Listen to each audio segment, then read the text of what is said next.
En fait, il y a une forme d'infini dans cette pratique libertine, puisqu'on est en juste droit de se dire qu'on peut tout expérimenter. Et donc ça n'a pas de fin.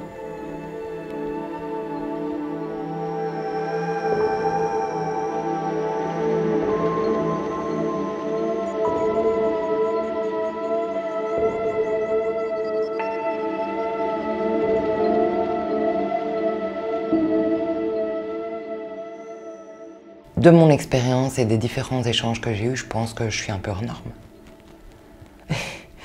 Pour moi, la question sexuelle est centrale. J'en ai besoin. Ça fait partie de ma vie de femme et ça nourrit ma vie de femme. Je ne me souviens pas d'avoir eu de fantasmes petites de groupe. Par contre, j'ai eu des fantasmes petites sexuels très forts. Donc pour moi, la question de la sexualité, ça a toujours eu une très très grande place dans ma vie. Par contre, ces fantasmes de trio, de quatuor, sont venus plus en rencontrant et en rentrant dans le monde libertin. J'ai eu une jeunesse très festive, j'ai toujours aimé aller à la rencontre des autres. Les histoires des autres me passionnent. Et j'ai fait mes enfants assez jeunes. Et donc là, je suis un peu sortie du côté festif et je me suis rangée avec le père de mes enfants. Et ensuite, je me suis remariée.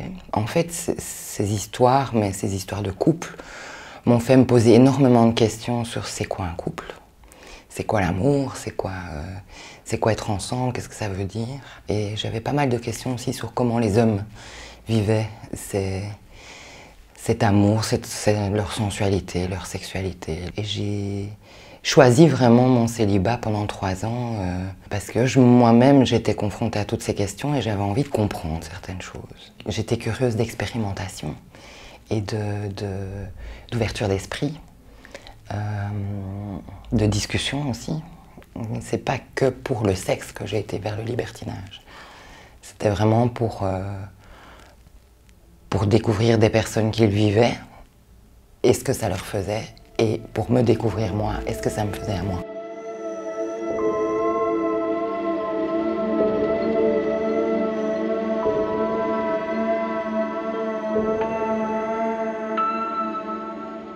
C'est pas si simple, en tant que femme seule, de rentrer dans cet univers. Il faut avoir quand même un mental assez assis et pas mal d'assurance pour découvrir ce monde. Je m'attendais à quelque chose de super impressionnant et en fait, ça a été très normal. Comme j'ai été conduite dans ce monde par un amant, ma première vraie sortie libertine, c'était en club. Je me sentais quand même dans une situation où je sortais de ma zone de confort. Et j'avais pas vraiment d'appréhension, mais plutôt de la curiosité mêlée de stress, à savoir, mais dans quoi est-ce que je vais? Qu'est-ce que ça va me faire? Comment est-ce que je vais réagir quand je vais voir des personnes qui font l'amour devant mon nez. Et j'avais aussi peur de pas savoir gérer sur place, de pas savoir me laisser aller, de pas savoir en profiter. Ça m'a pas surpris dans le mauvais sens. Ça m'a pas dégoûté non plus. Par contre, j'ai trouvé ça plutôt excitant, mais je crois que c'est d'abord dans la tête que ça excite, parce qu'il y a quand même quelque chose d'interdit. Ces choses-là, on sait que ça existe, mais on n'en parle pas. Et moi, j'avais de la chance de pouvoir le voir en vrai, en fait. Déjà, rien que ça, c'était excitant. On a rencontré un couple et on s'est mélangé avec ce couple qui a été super chouette avec moi, qui savait que c'était la première fois que je faisais ça et qui ont été finalement très chaleureux, très enveloppants et qui m'ont mis à l'aise. Ce que j'ai trouvé fascinant, c'était de regarder les gens aussi. Des personnes avec des tas de physiques différents, qui s'assument, qui prennent du plaisir à être là comme elles sont, sans être dans le jugement. J'ai senti beaucoup de respect en fait, peut-être beaucoup plus que dans une boîte classique, où dès qu'on ne correspond pas physiquement à certains codes, on n'est pas apprécié à sa juste valeur. Il n'y a pas ça dans un club libertin.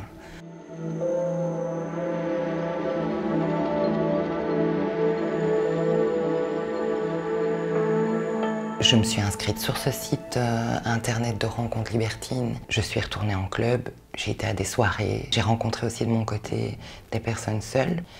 Donc j'ai expérimenté plein de choses. Et je voulais ça, parce que je voulais comprendre ce qui me plaisait le plus, ce qui me plaisait moins. Je me suis jamais sentie non libertine, puis libertine parce que je suis rentrée dans le milieu. Je suis toujours moi-même. Je suis quelqu'un de sensuel, j'ai toujours été intéressée par le sexe. J'ai toujours été dans une forme d'érotisation du sexe parce que c'est ce que je trouve même parfois très beau. Je ne peux pas moi me couper de mon cerveau pour juste laisser le corps parler. Il y a toujours une excitation intellectuelle qui va m'amener à conduire certaines expériences. Il faut d'abord apprendre à bien se connaître avant de se lancer là-dedans et savoir exactement ce qu'on cherche. Beaucoup échanger, beaucoup discuter quand c'est possible, en tout cas au début, pour essayer de sentir si ce qu'on tente comme expérience avec la personne ou les personnes qui sont en face va se synchroniser avec ses propres envies. J'ai rencontré des très belles personnes qui étaient dans le même état d'esprit. J'ai noué même des amitiés avec ces personnes. J'ai rencontré et vécu des expériences incroyables qui changeront ma vie et qui ont changé ma vie pour toujours. Ça, c'est clair. Donc j'ai quand même trouvé une bonne part de ce que je cherchais.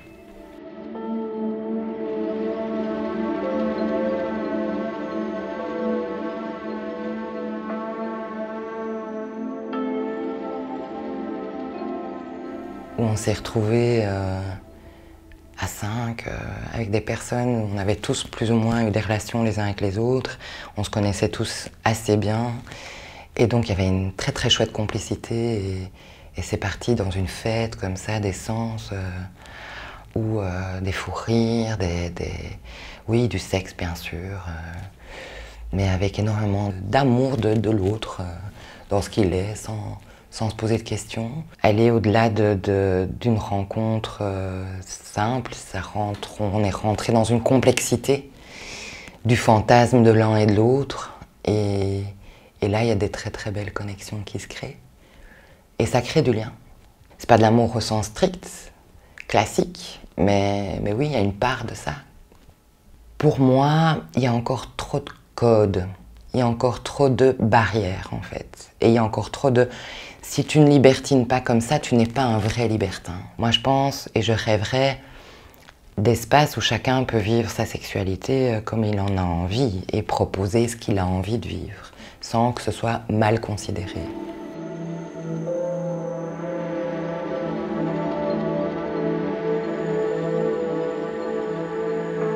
On commence à se poser des questions, mon compagnon et moi, à savoir est-ce qu'on a envie d'aller là-dedans à deux? Est-ce que j'ai besoin de ça? Est-ce que notre couple a besoin de ça? Est-ce que notre relation a besoin de ça? Est-ce que notre couple va s'y retrouver? Est-ce qu'on va y trouver du plaisir à deux? Et donc pour le moment, on en discute beaucoup. Je pense qu'on finira par tenter l'expérience, en sachant où on va et en ayant envie de se laisser surprendre.